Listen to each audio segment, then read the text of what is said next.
Hi friends, Royal School of Science Dhanera તરફથી હું કેતન રાલ ફરીથી આપનું સ્વાગત કરું છું.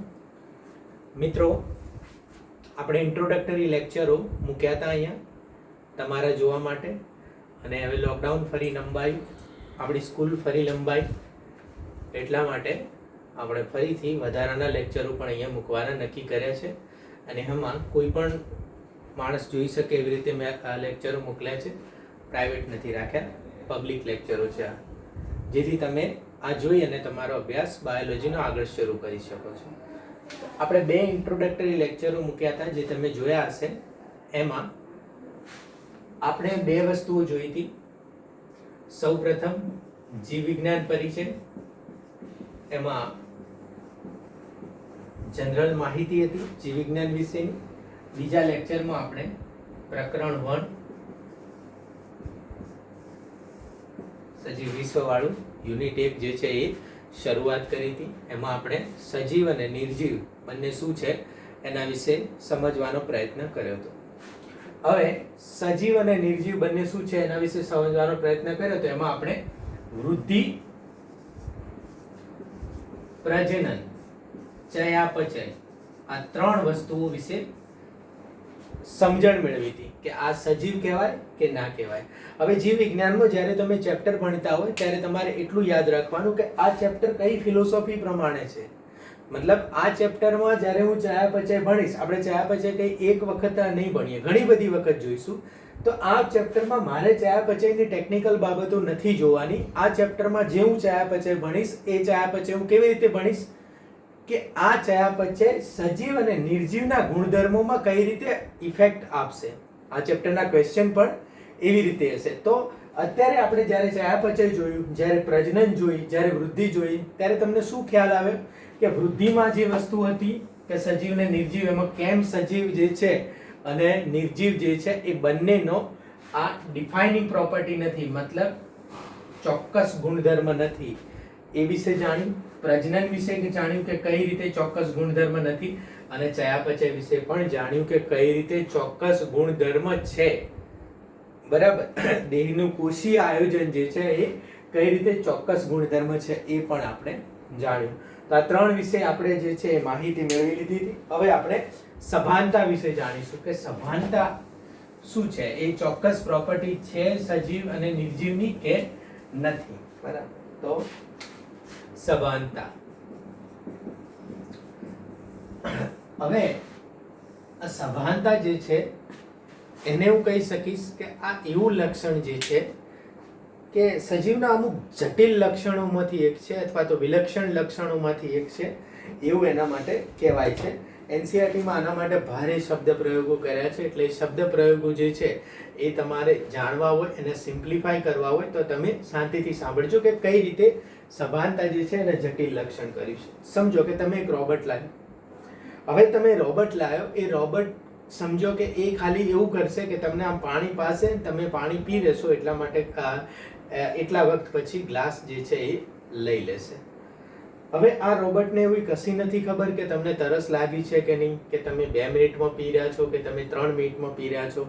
સમજો કે તમને રોબોટે ગ્લાસ આપ્યું પાણીનું, અને એ તમે 2 મિનિટમાં ના પી રહ્યા, તમે કોઈ વિચારો રહ્યા, આમ નામ પડી રાખ્યું, તો રોબોટ શું કરશે? એવું ને એવું ગ્લાસ જે છે એ ઉઠાઈ લેશે. બરાબર, રોબોટમાં કોઈ મિસ્ટેક થઈ ગઈ તો ગ્લાસ તમને આપવાની બદલે શું કરશે? તમારા માથા ઉપર ઢોળી દેશે.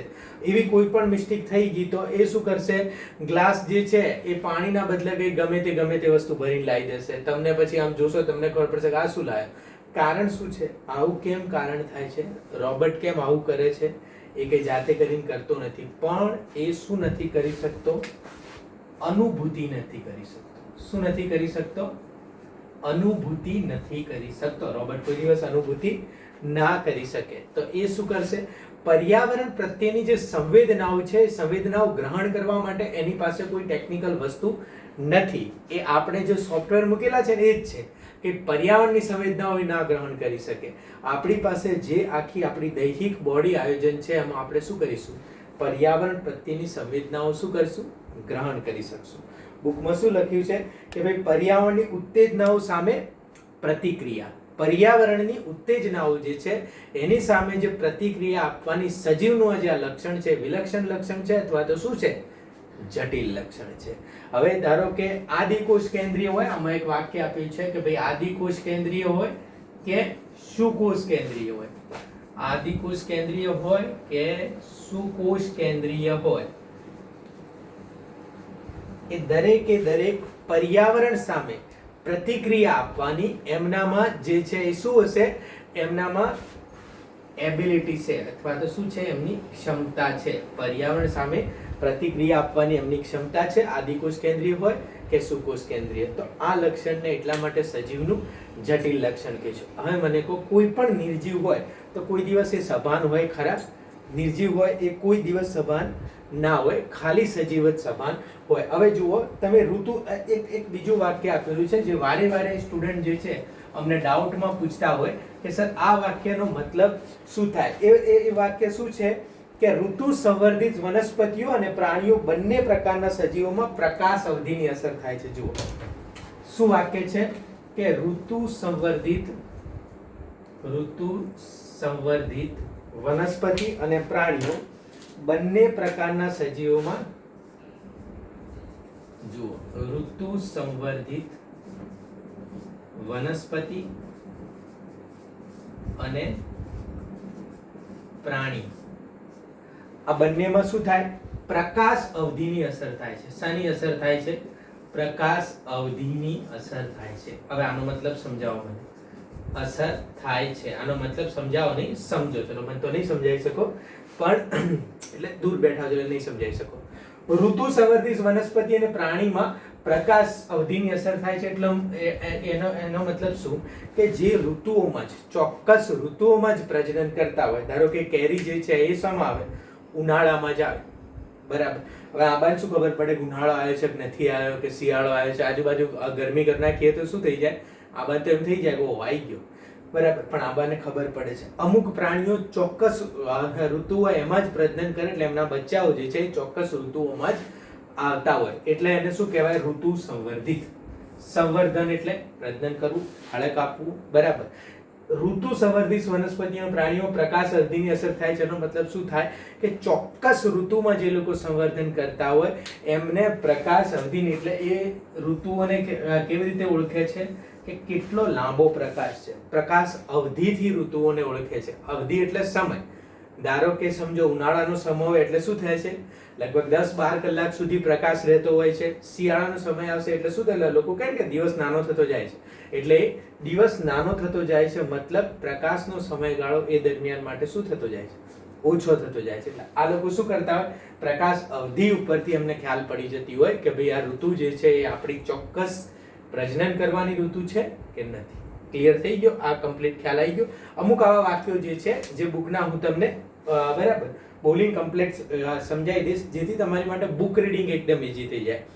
બાયોલોજીમાં, જીવ વિજ્ઞાનમાં જો તમારી માટે બુક રીડિંગ ઈઝી થઈ ગયું, બહુ સરસ થઈ ગયું, તો તમને ક્વેશ્ચન સોલ્વ કરવામાં પ્રોબ્લેમ નહીં આવે, બરાબર. બીજું શું છે કે દરેક સજીવો તેમના શરીરમાં રસાયણોના પ્રવેશનું સંચાલન કરે છે. આમ દરેક સજીવ તેના આસપાસના પર્યાવરણથી જાગૃત હોય છે, બરાબર.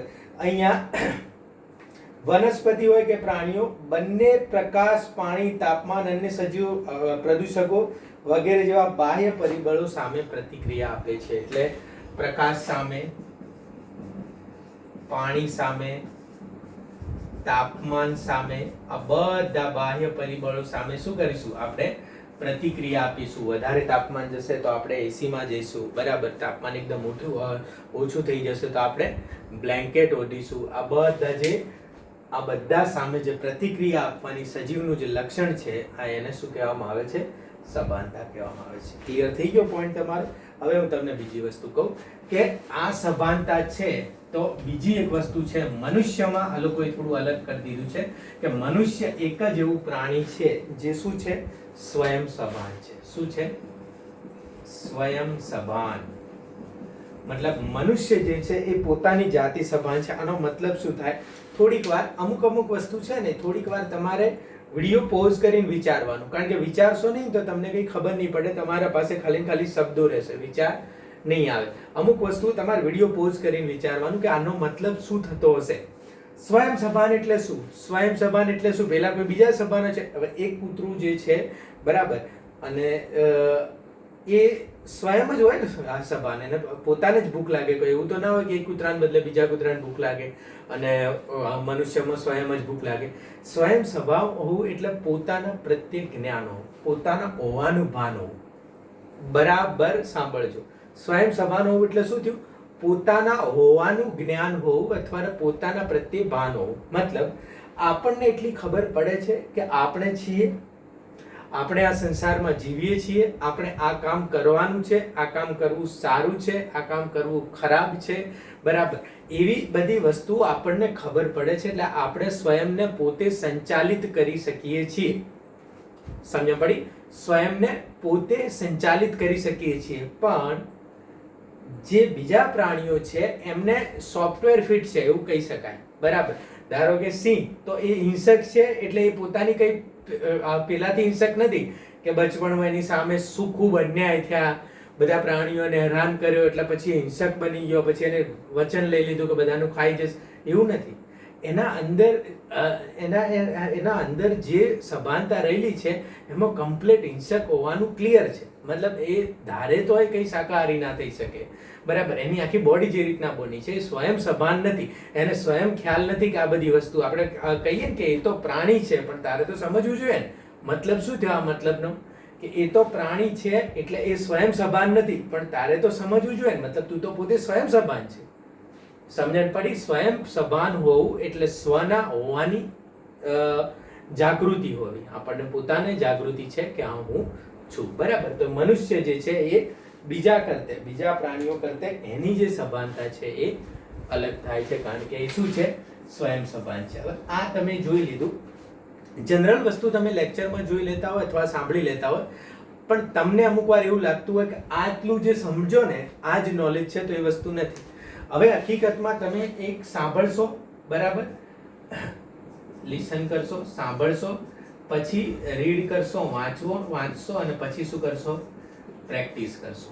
તો આ શું છે? આ એક પરડું છે, બરાબર.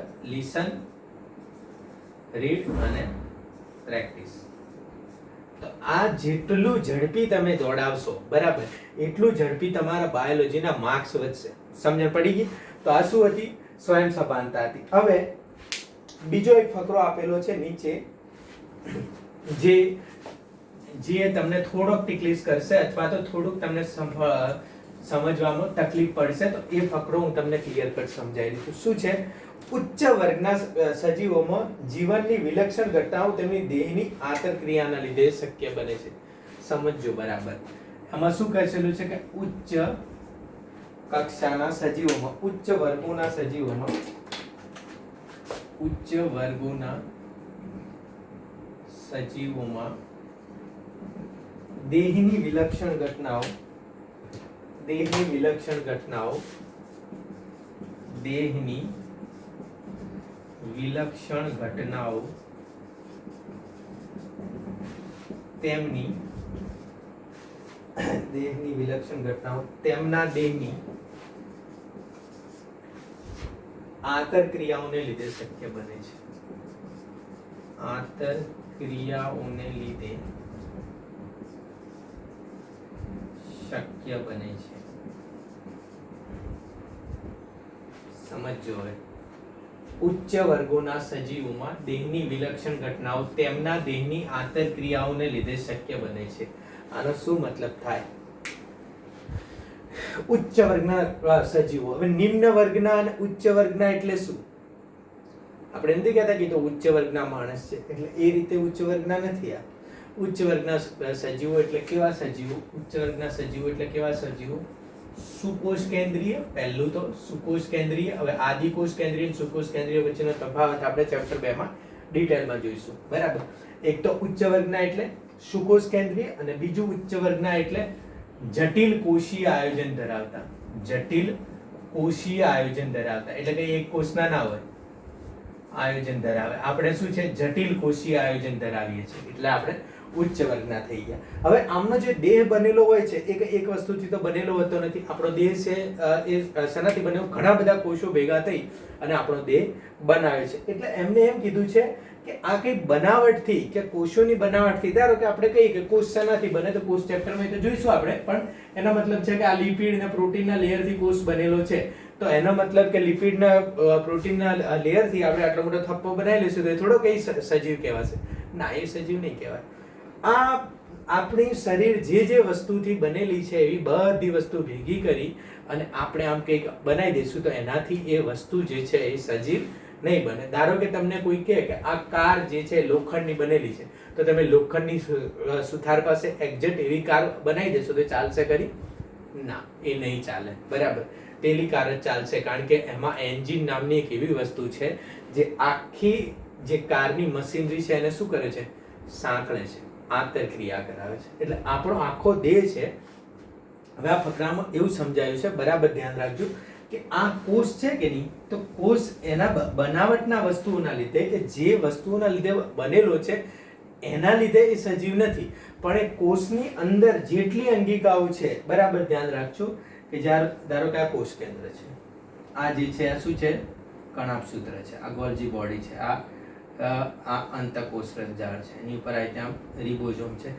આ બધા મળીને જે આંતરક્રિયાઓ કરે છે, આંતરક્રિયાઓ એટલે અહીંયા કોષ કેન્દ્રમાંથી પ્રોટીન બને, બરાબર, અને પ્રોટીન બનાવવાનો ઓર્ડર બને, પછી આ mRNA બહાર આવે, રિબોઝોમ જે છે એ પ્રોટીન બનાવે, ગોલ્જી બોડી પેક કરે, આ લોકો બહાર મોકલે. તો આ બધી વસ્તુઓ જે આંતરક્રિયાઓ કરીને બનાવે છે એના લીધે કોષ જે છે એ કોષના કાર્યો થાય છે, અને કોષના કાર્યો થાય છે એટલા માટે સજીવ ચાલે છે.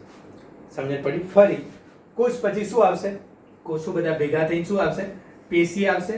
એટલે એ કોષની અંગિકાઓ ભેગા કરી અને આંતરક્રિયાઓ કરી કોષનું કાર્ય કર્યું.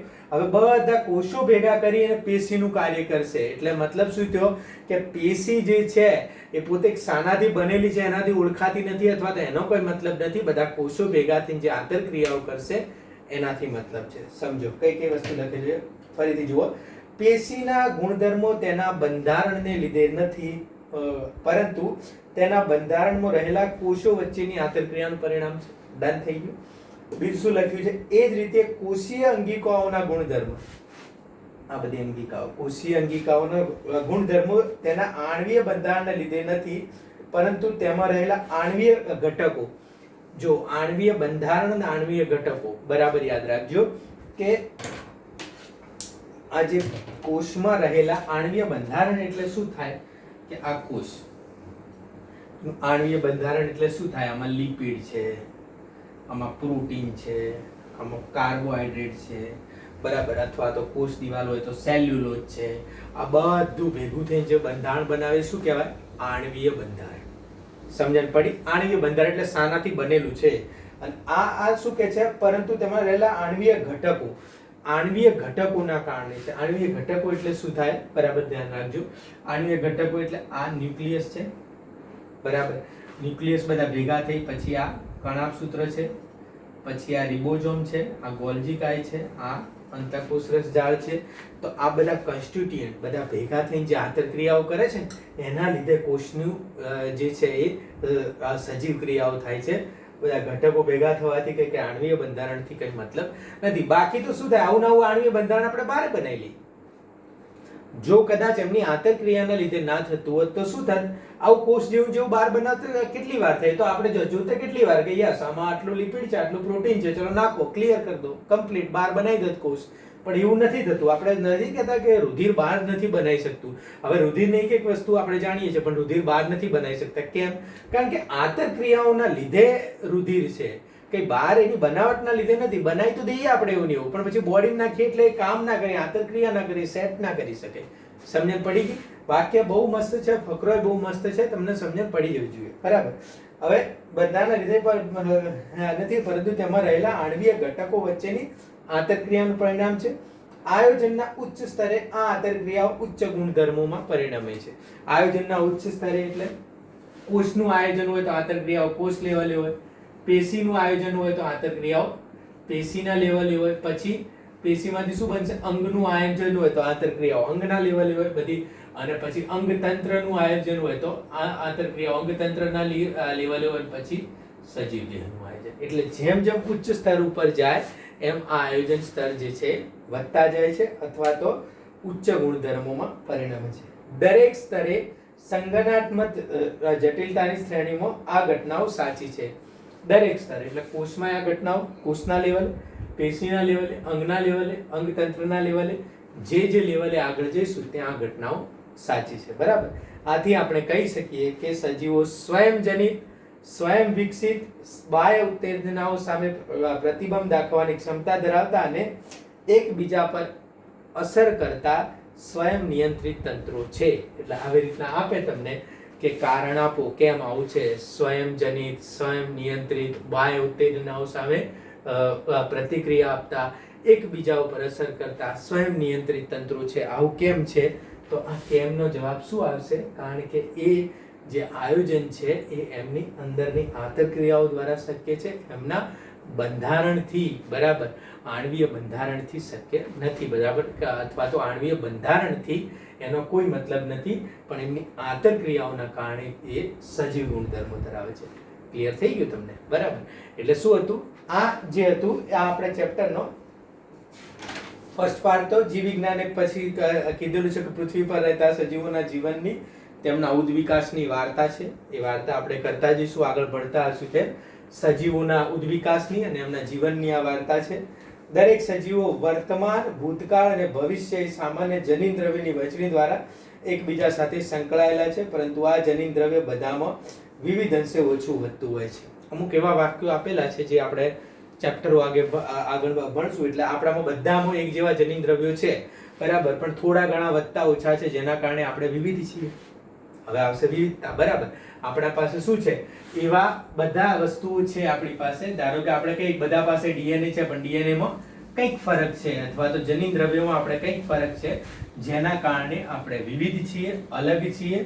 પણ આમ જે છે એ તંત્રની રીતે પાચન બધાનું એક થાય, બરાબર, ઉત્સર્ગ તંત્ર બધાનું એક હોય, માઇન્ડ બધાનું એક વિચારે, આમ આપણે એક જ છીએ. બરાબર. તો આ ચેપ્ટર 3 પાર્ટમાં વહેંચાયેલું છે. પહેલું સજીવ અને નિર્જીવ વચ્ચે, બરાબર, સજીવના નિર્જીવના લક્ષણો વચ્ચે, જે આપણે અત્યારે હાલ પૂરા કર્યા. બીજું સજીવમાં વિવિધતા તથા એમનું વર્ગીકરણ, નામકરણ, એ બધી વસ્તુ. અને પછી જે છે એ સજીવને, કોઈ પણ સજીવ જે છે એને ઓળખવા અથવા તો સજીવને કઈ જગ્યાએ સ્ટોર કરવું. બરાબર. એટલે એવું કહી શકાય કે સજીવને સ્ટોર કરવા માટે, ગુજરાતી વર્ડ જે છે સજીવને સ્ટોર કરવા માટે એ જે છે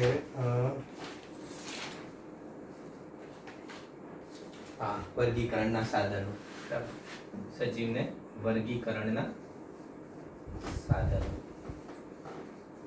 એટલે કાલથી આપણે આ ટોપિક સ્ટાર્ટ કરીશું, સજીવમાં વિવિધતા, નામકરણ અને વર્ગીકરણ. આજના ટોપિકમાં તમે બરાબર સમજજો, બરાબર એને વાંચી લેજો, અને ના સમજણ પડી હોય તો કોમેન્ટ સેક્શનમાં કહેજો. નેક્સ્ટ લેક્ચરમાં આપણે એ વસ્તુઓ કવર કરી લઈશું.